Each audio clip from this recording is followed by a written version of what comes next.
Então você resolveu aprender francês.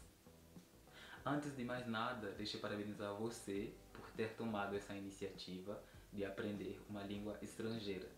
Porque isso vai lhe permitir de sair da sua zona de conforto e de conhecer mais sobre as culturas das diversas regiões do mundo.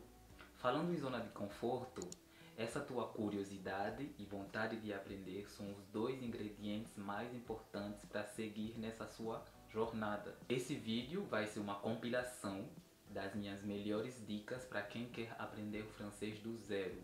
Você pode considerar ele como uma aula número 0, onde vamos falar das características da língua francesa. Nele abordaremos temas como a pronúncia, ortografia, gramática, estrutura e, obviamente, o vocabulário da língua francesa. Sou Dorlan, eu sou do Gabão, há 2 anos que eu estou no Brasil, onde eu estou estudando as relações internacionais. Serei o seu professor de francês. E se você está pronto, podemos começar.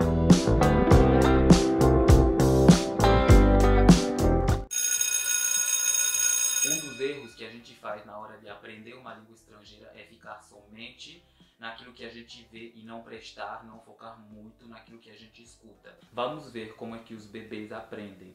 Eles aprendem escutando. Eles escutam, escutam, escutam e meses depois eles falam. Eles falam o quê? Aquilo que ficaram escutando todos esses meses, sem falar. E é assim que a gente deve fazer na hora de aprender uma língua estrangeira, se tornar um bebê e começar a aprender desse modo.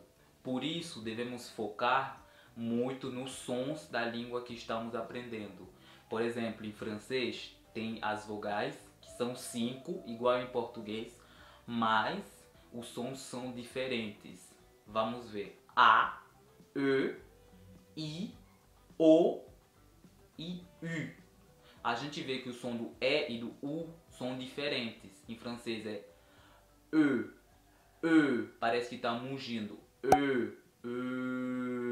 E o U, você faz a boca do O pronunciando I. Fica assim. U. Vamos ver alguns exemplos. Pur, le mur, appeler, demain. Vamos lembrar também que o E, quando ele termina uma palavra, ele é mudo, não se pronuncia. E falando em vogais, isso nos leva a falar dos ditongos, que são uma junção de 2 ou mais vogais que dá um só som.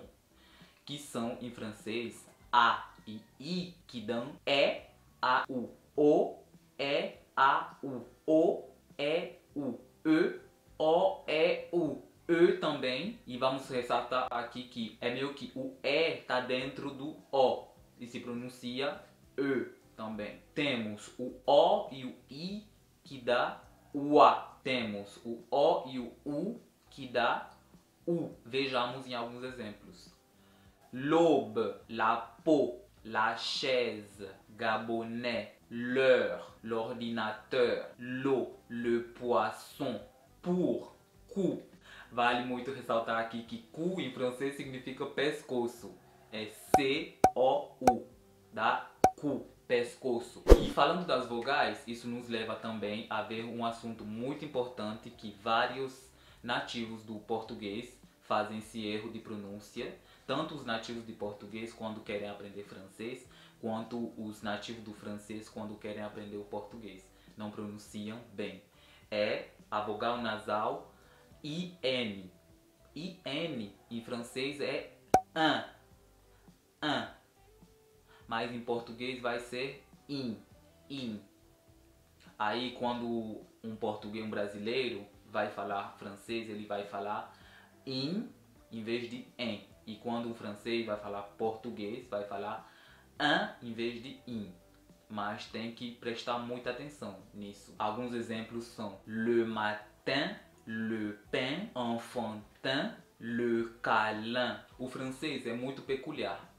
É uma língua que as consoantes, quando elas terminam as palavras, não se pronunciam. Elas são mudas, como no meu nome, Dorlan. Tem D no final, mas esse D é mudo. Tem somente 4 consoantes que quando elas terminam as palavras, se pronunciam. Quando você escreve Lúcifer, tira todas as vogais, essas consoantes são as únicas que se pronunciam quando termina as palavras, que são L, C, F e R.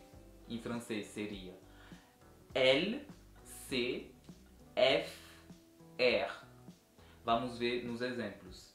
Sénégal, Portugal, avec, mec, bœuf, œuf. Tipo, fecha a boca na hora de terminar o som da consoante. F, mec. Não é mec, é mec. Simplesmente. Com o R que é uma consoante muito diferente do português, a gente, por fazer o som do R, pega o som na garganta. Fica como se você estivesse roncando.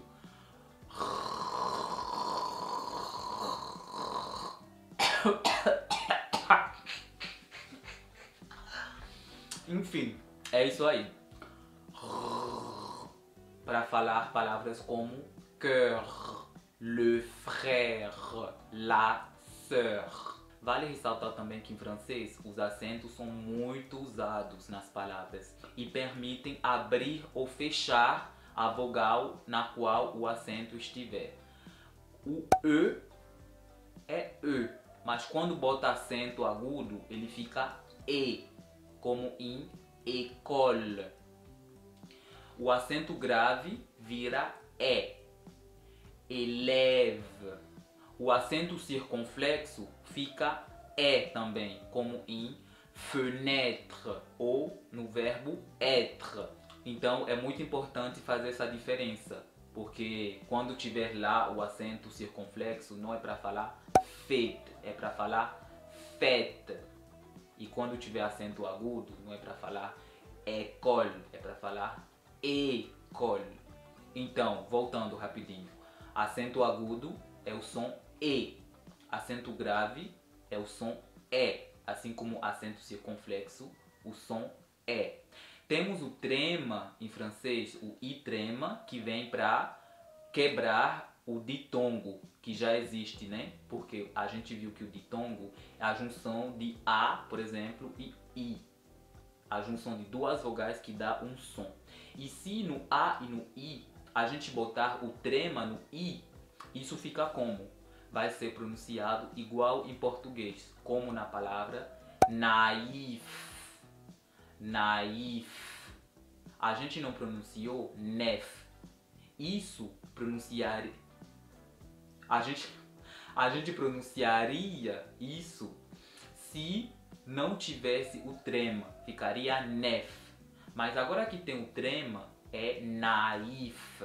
Então o trema vem aqui para justamente quebrar esse ditongo e pronunciar de maneira separada as vogais. O bom do francês é que compartilha também a cedilha com o português, que fica mais fácil quando você for ver a cedilha no francês.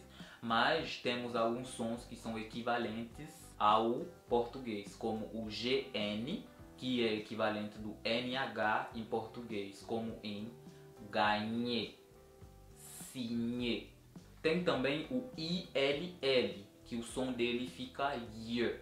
Parece que é um Y, mas é o equivalente de LH do português, como em feuille, feuille, cuillère, cuillère, cueillir,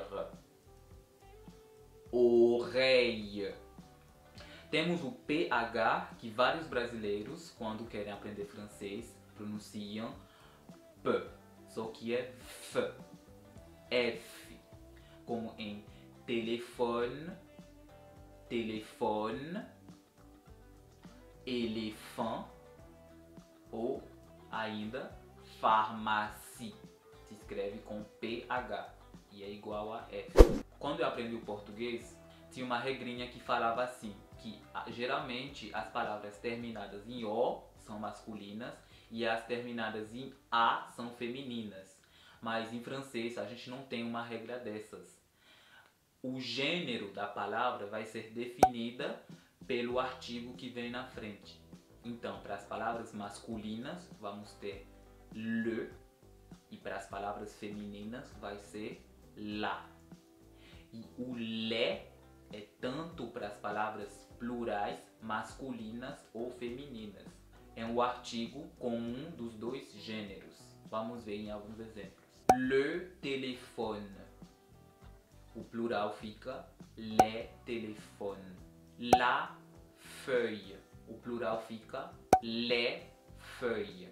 Aqui são duas palavras masculinas e femininas, mas o plural delas são com o mesmo artigo. Em francês tem um quarto artigo definido que é o L apóstrofe. Ele é colocado na frente de palavras que começam com uma vogal ou um H. Por exemplo, l'hôtel. L'hôtel é uma palavra masculina. A gente não vai falar le hôtel porque cria meio que uma cacofonia assim, não é um som agradável para entender. Le hôtel. Ou para falar ainda l'hôpital. Não é le hôpital, é l'hôpital. L'amour. Não é le amour, é l'amour. E com essas palavras é meio, até nós nativos temos uma dificuldade muito grande para saber se são palavras masculinas ou femininas, porque o L apóstrofe ele não dá justamente o gênero da palavra, que é muito difícil saber. Esse apóstrofe ele acontece também na conjugação, nos pronomes pessoais. Os pronomes pessoais em francês são je, tu, il, elle, nous, vous, il, elle. E quando vamos conjugar, por exemplo, o verbo avoir, fica assim: j'ai, tu as, il a, nous avons, vous avez, ils ou elles ont. Então, aqui no j'ai, por exemplo, a gente tirou o é da palavra je e ficou j'ai, para não dizer je ai. Então, para você que é iniciante, eu te aconselho a focar nos 5 tempos mais usados: le présent de l'indicatif, l'imparfait de l'indicatif, le futur proche, le conditionnel et le passé composé. Em francês temos 3 grupos de verbos. Os verbos terminados em ER são os da primeira conjugação, os terminados em IR são da segunda conjugação e os terminados às vezes em RE são os verbos da terceira conjugação. Eles não têm um padrão, mas os verbos da primeira e da segunda conjugação são que têm padrão para conjugar eles. Quando se constrói uma frase, na estrutura da frase, às vezes fica se perguntando: mas onde é que fica o adjetivo? Será que vem na frente ou depois do nome? Então, em francês, a maioria das vezes o adjetivo vem na frente do nome, do substantivo. Mas tem alguns casos que os adjetivos vêm depois do substantivo, como os adjetivos de cores ou os adjetivos que têm mais de 3 sílabas. Vamos ver um exemplo. Quelle belle femme! Aqui belle veio na frente, mas la petite princesse noire. Aqui noir, como sendo um adjetivo de cor, ele veio depois do nome. La femme intelligente. Intelligente, como é um adjetivo de mais de 3 sílabas, ele veio depois do nome. Aí fica a dica, se ligue. Temos também os advérbios, que às vezes não se sabe se vem antes ou depois do verbo, ou depois do adjetivo, enfim. Para quem não sabe, o advérbio é tipo muito, demais. São pequenas palavras que vêm modificar o sentido do verbo. Na frase, por exemplo, il est toujours occupé. Toujours fica depois do verbo. Os advérbios sempre ficam depois do verbo. É isso, gente. Chegamos no final desse vídeo. Se você gostou, não se esqueça de deixar o seu gostei, curte, dê o like e se inscreva no canal para ver mais conteúdo desse tipo. Não se esqueça também de compartilhar o vídeo com aquele seu amigo que está aprendendo francês, para ajudar ele. Qualquer dúvida, deixa aqui nos comentários que eu vou ter o prazer de te responder.